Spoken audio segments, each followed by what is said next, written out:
Hello बच्चों, let's read this question. The sides of a right angle triangle are in arithmetic progression. If the triangle has an area of 24, then what is the length of its smallest side? तो हमें smallest side की length बतानी है triangle के लिए. Start कर लेते हैं हमारे की कॉन्सेप्ट से. तो देखो की कॉन्सेप्ट क्या हो जाएगा. हम जानते हैं कि अगर हमें 3 टर्म्स इन एपी लेट करने हो, 3 टर्म्स इन अरिथमेटिक प्रोग्रेशन, तो वो देखो हम कैसे लेट करते हैं. एक तो a माइनस डी बोलते हैं, फिर यहाँ पे दूसरे टर्म को क्या बोलते हैं, a बोलते हैं, फिर a प्लस डी बोल लेते हैं. ठीक है, ऐसे 3 टर्म्स हम एपी में लेट करते हैं. तो हमें बताया हुआ है कि 3 टर्म्स जो है वो क्या है, sides of a right angle triangle है जिसका एरिया 24 है. तो अगर हम यहाँ पे एक राइट एंगल ट्राइंगल बनाते हैं तो हमें पता है ये 3 terms a minus D, a और a प्लस डी होने वाले हैं. तो अब देखो a प्लस डी कौन सा होगा, जो सबसे बड़ी साइड है यानी हाइपोटेन्यूज, ये a प्लस डी हो गई.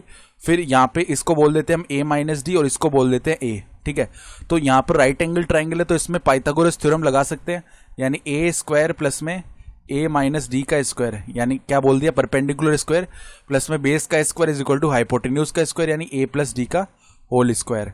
ठीक बात है, यानी a square is equal to क्या आएगा, यहाँ से a प्लस डी का स्क्वायर माइनस में a माइनस डी इसका होल स्क्वायर. तो यहाँ पे X square minus Y square वाली आइडेंटिटी लग जाएगी. तो पहले तो इनका एडिशन करेंगे. तो एडिशन करने पे तो देखो a प्लस डी प्लस में a माइनस डी हो गया.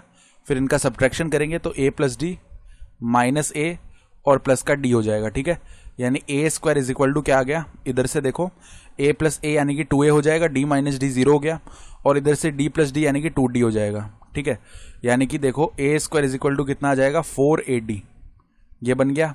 तो अब अगर a कॉमन कर लिया हमने तो a minus 4d is equal to 0 आएगा. अब ये हमें पता है a 0 नहीं हो सकता, क्योंकि अगर a 0 हो जाएगा ना तो परपेंडिकुलर ही 0 हो जाएगा, और ऐसा थोड़ी हो सकता है कि साइड 0 हो जाए. ठीक है, तो a तो 0 हो नहीं सकता, यानी a माइनस 4d यही 0 हो रहा होगा. इसका मतलब a का जो वैल्यू है वो कितना हो जाएगा, 4d. ठीक है, तो पहली साइड हमारी कितनी आ चुकी है, 4d आ चुकी है. तो a is equal to 4d. अब अगर हम बेस निकाल ले तो a माइनस डी का वैल्यू कितना आएगा, 4d minus D that is equal to 3d. अब हमें एरिया पता है, तो एरिया देखो क्या होगा, 1/2 मल्टीप्लाई में परपेंडिकुलर यानी कि a मल्टीप्लाई में बेस यानी कि a माइनस डी, ये किसके इक्वल है, 24 के इक्वल है. तो इधर से a के वैल्यूज रख लेते हैं. तो 1/2 मल्टीप्लाई में a का वैल्यू है 4d और a माइनस डी का जो वैल्यू है वो कितना है, 3d that is equal to कितना है, 24. ठीक है, तो 4 मल्टीप्लाई में 3 होता है 12. तो यहाँ से बोल सकते हैं 2 डिवाइड कर देगा 4 को 2 टाइम्स, देन यहाँ पे 2 डिवाइड करेगा 24 को कितने टाइम्स, 12 टाइम्स. 3 डिवाइड कर देगा इस 12 को 4 टाइम्स, यानी कि डी स्क्वायर का वैल्यू कितना आ जाएगा, 4 आ जाएगा. ठीक बात है, तो अगर डी स्क्वायर का वैल्यू 4 आ रहा है, इसका मतलब डी इज इक्वल टू क्या आ जाएगा हमारे पास में, डी इज इक्वल टू देखो कितना बन जाएगा, 2 बन जाएगा. ठीक है, तो डी 2 बन रहा है. अब हमें लेंथ ऑफ स्मॉलेस्ट साइड बतानी है. ठीक है, तो अब देखो d का वैल्यू जो है वो केवल प्लस का ही 2 ले सकते हैं, क्योंकि अगर d अगर माइनस का 2 लिया ना हमने तो यहाँ पे a नेगेटिव हो जाएगा, लेकिन a तो नेगेटिव हो नहीं सकता क्योंकि साइड नेगेटिव नहीं होती है. ठीक है, तो हमें लेंथ ऑफ स्मॉलेस्ट साइड बतानी है. स्मॉलेस्ट साइड कौन सी आएगी, a माइनस डी आएगी.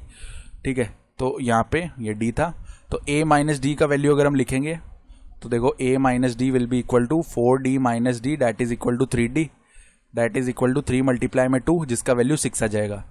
तो हमारा रिक्वायर्ड आंसर क्या होगा इस क्वेश्चन के लिए, 6 हो जाएगा. I hope you understood this explanation. Best of luck.